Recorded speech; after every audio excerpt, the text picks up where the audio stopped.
brothers agreed to spend $90 million to make Sinners and agreed to give you a cut of gross ticket sales, now rare arrangement known as first dollar gross, meaning before they recoup their costs, you're getting money as well.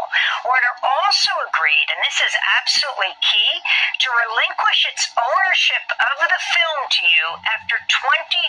The Times reports, quote, some rival film companies were horrified that Warner Brothers would give a film away even after a period of time. I'm not the first filmmaker to get any of these deals.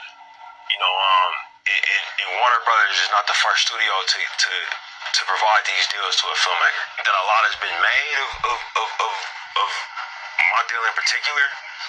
I'm not totally sure why. You know, I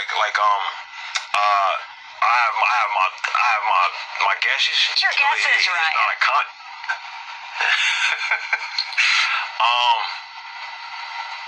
I'd rather not say. This film was very important to me. As a writer director, I've made over $2 billion at the global box office. I'm not yet 40 years old. It's taken a lot of time, commitment, energy, and I've missed out on a lot of things in my life. Making films that will always be owned by other people. For this one, because it was so personal, and because I had the ability to negotiate. You know, I asked for a few things that were very important to me for this project. Okay, that was Ryan Coogler, director of the hit film and phenomenon Sinners. Basically, he's talking about his first dollar return deal that he got. And he basically was, you know, providing some clarity on certain subjects. People were saying that this was the first of its kind, and come to find out that this type of thing has been done before. It just haven't been done with guys that look like him. And I understand where it was coming from. He didn't want to say, well, I have my suspicions why everybody is so puzzled and shocked and maybe even possibly disappointed that somebody like me got a deal like this. Well, if he won't say it, I'll say it. It's because of his skin color. Yeah, I said it. And don't come on here talking about, hey, stop playing a race card. Motherfuck you. We know what this is all about. They cannot stand when they see a black man trying to be in control of his own destiny and basically trying to change the narrative. And at the end of the day, Warner Brothers is going to have at least a 25-year head start to make all the money they can off this movie. Why not return it back to its rightful owner? You know, basically, I have no problem with what Ryan Coogler is doing. Now,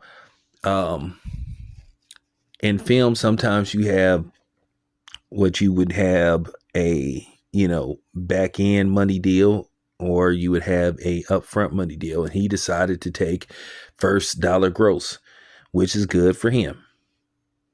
I have an idea which directors he is referring to, but we'll leave that alone for now.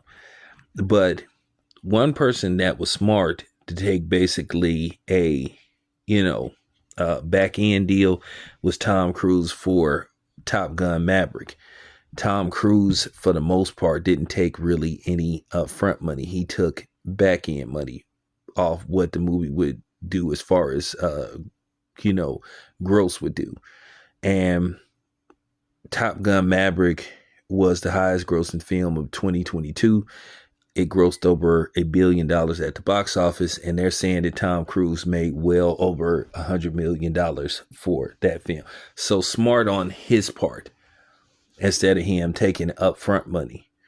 But in Ryan Coogler's case, he wanted to get his money up front. So depending on what his deal is, he could make a lot. He can make millions of dollars from this. And it looks like Warner Brothers is going to turn a profit with ease. The movie has already grossed $160 million worldwide. So it should be in the black. So, you know, with that being said, kudos to him for working out a deal like this. This could open the door for other filmmakers, especially filmmakers that look like him. And I'm glad that he took the first steps in making this happen. And I'm glad that it was a black man that did this. Nothing against the sisters, but sometimes I feel like the brothers have to kick the door in, for things like this to happen. So, once again, good for him. So the movie is doing very well so far. The movie, as I, basically reported in the previous video, it didn't have, it had next to no drop as far as the second week being at the box office. Pretty much took in the second week what it took in the first week, give or take $1 million or a few $100,000. So yeah, the movie is going strong. So the movie did have some stiff competition. It had the 20th anniversary of Revenge of the Sith, Star Wars, and then it had the Accountant 2, which I will be going to see the Accountant 2 pretty soon. So, with that being said,